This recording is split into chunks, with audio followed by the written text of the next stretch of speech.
వేరే వాళ్ళు అరేంజ్ చేసింటే మాత్రం వాళ్ళ మీద చర్యలు తీసుకోవాలని నా డిమాండ్. రైట్. పట్టాభి గారు, జగన్మోహన్ రెడ్డి గారి ఈ విపరీత బందోబస్తుని, ఇంతమంది 1000 మంది పోలీసులతో ఇంత పెద్ద వలయాన్ని సృష్టించుకున్న జగన్మోహన్ రెడ్డి గారిని మీ పార్టీ ఎలా విశ్లేషిస్తోంది? దీని మీద అసలు ఇంతవరకు ఎందుకు ఇంకా విత్డ్రా చేయలేదు దానికి కారణం ఏంటి? అంటే ఆయనకు అవసరమని భావిస్తోందా మీ ప్రభుత్వం కూడా? వికే గారు జగన్ రెడ్డికి ఎందుకు ఇంత భద్రత 986 మందితో ఎందుకు తనకు సెక్యూరిటీ పెట్టుకున్నాడు అంటే, నేను గతంలో ఎన్నోసార్లు చెప్పా, మా పార్టీ కూడా ఎన్నోసార్లు బహిరంగంగానే చెప్పింది, ఈ ప్రపంచంలోనే అతిపెద్ద పిరికి పంద జగన్మోహన్ రెడ్డి. ఊరికినే బయటికి కబుర్లు చెప్తాడు కానీ చాలా అంటే చాలా పిరికితనానికి పరాకాష్ట అనమాట. ఊరికినే డైలాగులే, సింహం సింగిల్గానే వస్తుంది, అన్నీ కూడా సినిమా డైలాగులు చెప్తే మనోడుకున్నంత పిరికితనం ఇంకెవరికి లేదు ప్రపంచంలో. లేకపోతే ఏంటండి ఇది మరీ తమాషా కాకపోతే 986 మంది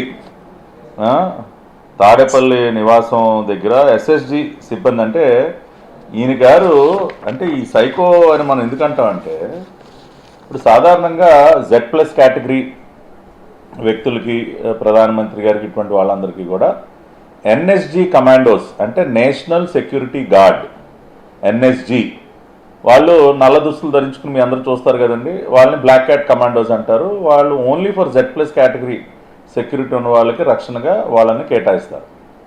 సో మన జగనన్న గారు కూడా ముఖ్యమంత్రి అయిన తర్వాత ఢిల్లీకి లెటర్ రాశారు, నాకు కూడా కావాలి, చంద్రబాబు నాయుడు గారికైనా నల్ల దుస్తులు వేసుకుని ఉండేది, నాకు పంపించండి అని చెప్పి మనోడు లెటర్ రాస్తే, పని చూసుకోరా బాబు, నీకేం అంత విషయం లేదు, నువ్వే పెద్ద సైకో, నీ దగ్గరే మాఫియా ముఠాలు, బందిపోటు దంగలందరూ నీ పక్కన ఉంటే ఇంక నీ పైన ఎవడు దాడి చేస్తాడు, అంత సినిమా లేదు నాన్న, నీకు మేము కేటాయించడం కుదరదని చెప్పి మళ్ళీ వాళ్ళు లెటర్ రాశారు. ఇక ఏం చేయాలో అర్థం కాక, మీరు ఇవ్వకపోతే నాకు నేనే తయారు చేసుకుంటానని చెప్పి ఎన్ఎస్జికి పోటీగా ఎస్ఎస్జి అండి, ఎస్ఎస్జి అని ఒకటి క్రియేట్ చేశాడు.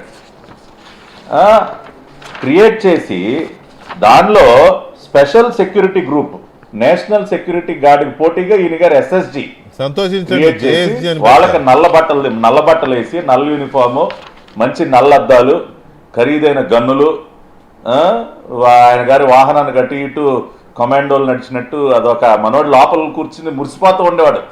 అబ్బా నాకు కూడా ఉన్నారా ఇప్పుడు మొత్తం చూసారా, చుట్టూ నల్ల దుస్తులు వేసుకుని, చంద్రబాబు నీకైనా ఉండేది, నాకు కూడా ఉన్నారు చూడనే టైప్లో మనవాడు మురిసిపోతూ ఉండేవాడు. ఆ రకంగా కొన్ని కోట్లు తగలేశాడు. మీరు ఒక రఫ్ లెక్కేస్తే వికే గారు 986 మంది అంటే 1000 మంది వేసుకోండి, మినిమం కనీసంగా 50,000 ఉంటుందండి జీతం వీళ్ళకి, ఈజీగా ఉంటుంది. అంటే నెలకు 5 కోట్లు.